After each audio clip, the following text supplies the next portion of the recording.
Hi കൂട്ടുകാരെ, എല്ലാവർക്കും സുഖമല്ലേ? ഇന്ന് ഞാനൊരു പാലക്കാടിൻ്റെ അമ്മിണിക്കൊഴുക്കട്ടയാണ് കേട്ടോ ഉണ്ടാക്കുന്നത്. പാലക്കാട് എന്ന് പറയുമ്പോൾ നമുക്ക് ആദ്യം ഓർമ്മ വരുന്നത് പാടങ്ങളും മലകളും പ്രകൃതി ഭംഗിയും അവിടുത്തെ അഗ്രഹാരങ്ങളും ഒക്കെയല്ലേ. അഗ്രഹാരങ്ങളെ ഞങ്ങൾ ഗ്രാമമെന്നും പറയാറുണ്ട് കേട്ടോ. അവിടുത്തെ വീടുകളിൽ പാരമ്പര്യമായിട്ടുണ്ടാക്കുന്ന ചില പലഹാരങ്ങളിൽ ഒന്നാണ് ഈ അമ്മിണിക്കൊഴുക്കട്ട. വളരെ ഭംഗിയുള്ള സുന്ദരി കൊഴുക്കട്ട ചെറിയ ചെറിയ മണികളായി ഉരുട്ടിയാണ് ഈ കൊഴുക്കട്ട ഉണ്ടാക്കുന്നത്. ഇതിൻ്റെ മധുരമുള്ള വേർഷനുമുണ്ട്, എരിവുള്ള വേർഷനുമുണ്ട്. ശർക്കരയും തേങ്ങയും എല്ലാം ചേർത്ത് മധുരമായിട്ടും ഉണ്ടാക്കാം. പച്ചമുളകും ഉള്ളിയും എല്ലാം ചേർത്ത് എരിവായിട്ടും നമുക്ക് ഇത് ഉണ്ടാക്കിയെടുക്കാം. ഞാനിപ്പോൾ ഇത് എരിവായിട്ടാണ് ഉണ്ടാക്കിയെടുക്കുന്നത്. പച്ചമുളകും ഉള്ളിയും ക്യാരറ്റെല്ലാം ചേർത്ത്. ഇതെങ്ങനെയാണ് ഉണ്ടാക്കുന്നത് എന്ന് നോക്കാം. വരും 1.5 കപ്പ് അരിപ്പൊടിയിലേക്ക് നല്ല തിളച്ച വെള്ളം കുറച്ച് ഉപ്പും ചേർത്തൊഴിച്ച് നന്നായി കുഴച്ച് വെച്ചിട്ടുണ്ട്.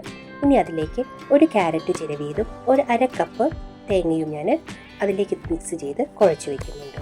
ക്യാരറ്റ് നിങ്ങൾക്ക് ഇഷ്ടമാണെങ്കിൽ ഇട്ടാൽ മതി, പക്ഷേ അതിടുമ്പോൾ കുറച്ച് കളറും ടേസ്റ്റിലും ഒരു ചെറിയ ഡിഫറൻസ് വരും. അപ്പോൾ നിങ്ങൾക്കത് ഇഷ്ടമാണെങ്കിൽ ഇട്ടോളൂ. മുൻപ് ക്യാരറ്റൊന്നും ഇടാറുണ്ടായിരുന്നില്ല. എന്നിട്ട് അതിനെ ചെറിയ ചെറിയ ബോളുകളായിട്ട് ഇതുപോലെ ഉരുട്ടി വയ്ക്കണം. ഇനി നമുക്കിതിലേക്ക് ഒരു സവാളയും 4 പച്ചമുളകും കുറച്ച് കറിവേപ്പിലയും കൂടി അരിഞ്ഞു വെക്കണം. ഇനി അതിലേക്ക് വറുത്തിടാൻ വേണ്ടി നമുക്ക് കുറച്ച് കടുകും വറ്റൽമുളകും ഉഴുന്നുപരിപ്പും കടലപ്പരിപ്പും കൂടി വേണം. ഇനി നമ്മൾക്ക് ഈ ഉരുട്ടിയ ഉരുളകളെല്ലാം ഇതുപോലെ ഇഡ്ഡലിത്തട്ടിലേക്ക് വെച്ച് നന്നായിട്ട് ഒരു 10 മിനിറ്റ് ആവി കയറ്റി വേവിച്ചെടുക്കാം. തേങ്ങ ചിരവിയത് മുഴുവനായിട്ട് ഇതിലേക്കിട്ട് കുഴയ്ക്കേണ്ട, കുറച്ച് ബാക്കി വെക്കണം. നമുക്ക് വറുത്തിടുമ്പോഴും അതാവശ്യമുണ്ട്.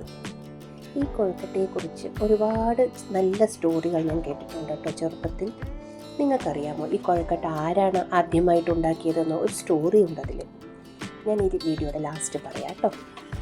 അപ്പം ഞങ്ങളിത് ദീപാവലിക്കും വിനായക ചതുർത്ഥിക്കും പ്രസാദമായിട്ടും കൊഴുക്കട്ട നൈവേദ്യമായിട്ടും ഉപയോഗിക്കാറുണ്ട്.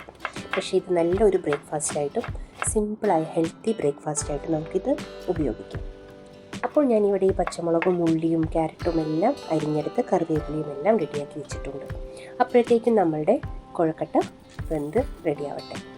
ഇനി നമുക്ക് വറുത്തിടാൻ ഇതിലേക്ക് 1.5 സ്പൂൺ ഉഴുന്നുപരിപ്പും കുറച്ച് കടലപ്പരിപ്പും കുറച്ച് വറ്റൽമുളകും കടുകും ആവശ്യമായിട്ടുണ്ട്. ഇത് ഞാൻ വെളിച്ചെണ്ണയിലാണ് കേട്ടോ വറുത്തിടുന്നത്. നിങ്ങളപ്പം ഇതുവരെയും സബ്സ്ക്രൈബ് ചെയ്തിട്ടില്ല, ലൈക്ക് ചെയ്തിട്ടില്ല എങ്കിൽ ലൈക്ക് ചെയ്യാനും സബ്സ്ക്രൈബ് ചെയ്യാനും മറക്കരുത് കേട്ടോ. കൂട്ടത്തിൽ നിങ്ങൾ ഇതും കൂടെ പറയണം, നിങ്ങളെയും അമ്മിണിക്കൊഴുക്കട്ട ഉണ്ടാക്കാറുണ്ടോ, ഇതുപോലെയൊക്കെയാണോ ഉണ്ടാക്കാറുള്ളത് എന്ന്. നമുക്കിത് പല ഫ്ലേവറിലും ഉണ്ടാക്കാം. മല്ലിയിലയും പച്ചമുളകും എല്ലാം ചതച്ച് ഇഞ്ചി വെളുത്തുള്ളി ചതച്ച് മാവിൽ മിക്സ് ചെയ്ത് അങ്ങനെയും ഉണ്ടാക്കാം.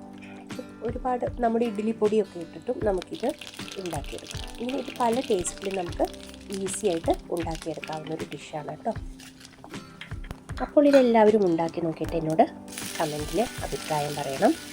ഞാനിവിടെ 2-3 സ്പൂൺ വെളിച്ചെണ്ണ ചൂടാക്കി അതിലേക്ക് കടുകും മുളകും നമ്മളുടെ ഉഴുന്നുപരിപ്പ് കടലപ്പരിപ്പും എല്ലാം ഇട്ടൊന്ന് പൊട്ടിച്ച് അതിലേക്ക് ഞാൻ നമ്മളുടെ അരിഞ്ഞു വെച്ചിരിക്കുന്ന സവാളയും പച്ചമുളകും കറിവേപ്പിലയും പിന്നെ ബാക്കി വെച്ചിരിക്കുന്ന ആ തേങ്ങ ചെറുവേതും കൂടി ചേർത്തി നന്നായി ഇളക്കി അതിലേക്ക് നമ്മൾ വേവിച്ച് വെച്ചിരിക്കുന്ന സുന്ദരി കുഴക്കട്ടകളെ എല്ലാം നമുക്കതിലേക്ക് ചേർത്തി കൊടുക്കാം.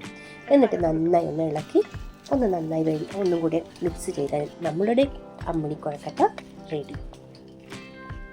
ഈ അമ്മിണിക്കൊഴുക്കട്ട നല്ല സുന്ദരി കൊഴുക്കട്ട ഇത് നമുക്ക് ഏത് ടൈമിലും കഴിക്കാൻ ഇഷ്ടപ്പെടും. ടീ ടൈമിലാണെങ്കിലും ബ്രേക്ക്ഫാസ്റ്റിലാണെങ്കിലും എല്ലാം. ഇത് നമ്മൾ പൂജയ്ക്ക് പ്രസാദമായിട്ടും ഉപയോഗിക്കാറുണ്ട്. അപ്പോൾ ഞാൻ ചോദിച്ചിരുന്നു ആദ്യം ആരാണ് ഈ കൊഴുക്കട്ട ഉണ്ടാക്കിയതെന്ന്, സ്റ്റോറി കേട്ടിട്ടുണ്ടോ എന്ന്. ഇത് നമ്മളുടെ പാർവതി ദേവിയാണത്രേ ഏറ്റവും ആദ്യം കൊഴുക്കട്ട ഉണ്ടാക്കിയത്. അത് നമ്മളുടെ ഗണപതി ഭഗവാന് വേണ്ടിയിട്ടായിരുന്നു. ഗണപതിക്ക് ഏറ്റവും ഇഷ്ടപ്പെട്ട പലഹാരങ്ങളിൽ ഒന്നാണത്രേ ഈ കൊഴുക്കട്ടകൾ. നമ്മളുടെ കേരളത്തിൽ കൊഴുക്കട്ടയെന്നും തമിഴ്നാട്ടിലും കൊഴുക്കട്ട എന്ന് പറയും. ബാക്കിയുള്ള സ്ഥലങ്ങളിൽ മോദകം എന്നൊക്കെ പറയാറുണ്ട്. ചെറുപ്പത്തിൽ ഞാൻ കേട്ട വളരെ രസകരമായ ഒരു കഥയുണ്ട്. ചില ചിത്രങ്ങളിൽ ഗണേശൻ്റെ വയറിൽ ഒരു പാമ്പ് ഇങ്ങനെ ചുറ്റി കെട്ടിവെച്ചിട്ടുണ്ട്. അപ്പോൾ അതെന്തിനാണ് ചോദിച്ചപ്പോൾ പറഞ്ഞു, ഗണപതി വിനായക ചതുർത്ഥി ദിവസം എല്ലാ വീടുകളിലും പോയി വയറ് നിറയെ കുഴക്കട്ട കഴിച്ച് തിരിച്ച് രാത്രി വരുമ്പോൾ ഒരു വലിയ കുഴി ചാടി കടക്കുകയായിരുന്നു അത്ര. അപ്പോൾ ചാടി കടന്നപ്പോൾ വയറ് പൊട്ടി കുഴക്കട്ടകളെല്ലാം പുറത്തേക്ക് ഉരുണ്ടുപോയി. അപ്പോൾ അടുത്ത് കണ്ട ഒരു പാമ്പിനെ എടുത്ത് വയറിൽ കെട്ടിയത്രേ. ഇതെല്ലാം മുകളിൽ നിന്ന് ചന്ദ്രഭഗവാൻ കാണുന്നുണ്ടായിരുന്നു. ചന്ദ്രഭഗവാൻ കളിയാക്കി ചിരിച്ചു അത്രേ. അത് കണ്ട ഗണപതിക്ക് ദേഷ്യം വന്ന് ചന്ദ്രഭഗവാനെ ശപിച്ചു എന്നാണ് കഥ. ചതുർത്ഥി ദിവസം ആരും ചന്ദ്രനെ കാണാൻ പാടില്ല എന്ന്. നിങ്ങൾ കേട്ടിട്ടുണ്ടോ കൂട്ടുകാരി ഇങ്ങനൊരു കഥ? അപ്പോൾ നല്ലൊരു കഥയും നല്ലൊരു വീഡിയോവുമായിട്ട് വീണ്ടും കാണാം. അതുവരേക്കും ബൈ.